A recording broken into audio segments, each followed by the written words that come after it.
December 8th, December 21st, New Style. The memory of the holy martyrs persecuted by Arians in Africa.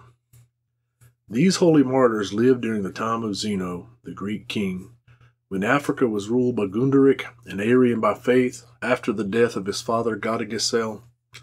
After a joint consultation with bishops sympathetic to him, the Arians Cyril and Balinardes, he initiated such a severe persecution against the Orthodox that it surpassed the times of Diocletian and Maximian. He dispatched 15,000 soldiers throughout the cities and countries under his control, commanding them to expel all Orthodox priests from everywhere.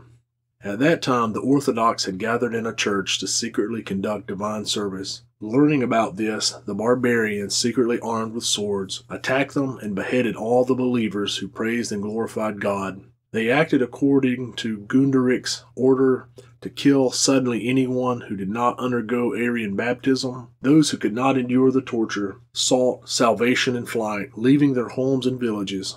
However, those who remained steadfast in the Orthodox faith voluntarily subjected themselves to torture. Thus, 300 people, firm in the true faith and refusing to follow Arian doctrines, were beheaded with a sword. The priests were even more inflamed with zeal for orthodoxy and suffered even more. 2 of them were burned. 60 of the most eloquent among them had their tongues cut out from the roots. After this, they scattered throughout the entire Greek land. Here the great miraculous power of God manifested itself. Deprived of tongues, they boldly preached, speaking clearly and dispelling Arian falsehoods, astonishing everyone who saw and heard them. They confessed before the Vandals the Son of God, consubstantial with the Father.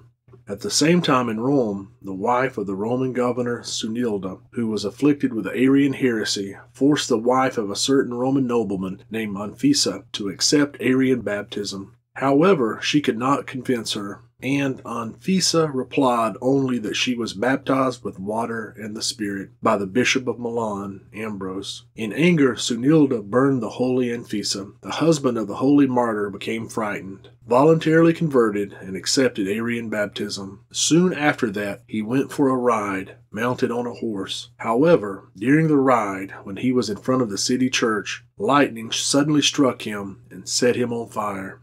He was thrown off the horse and burned.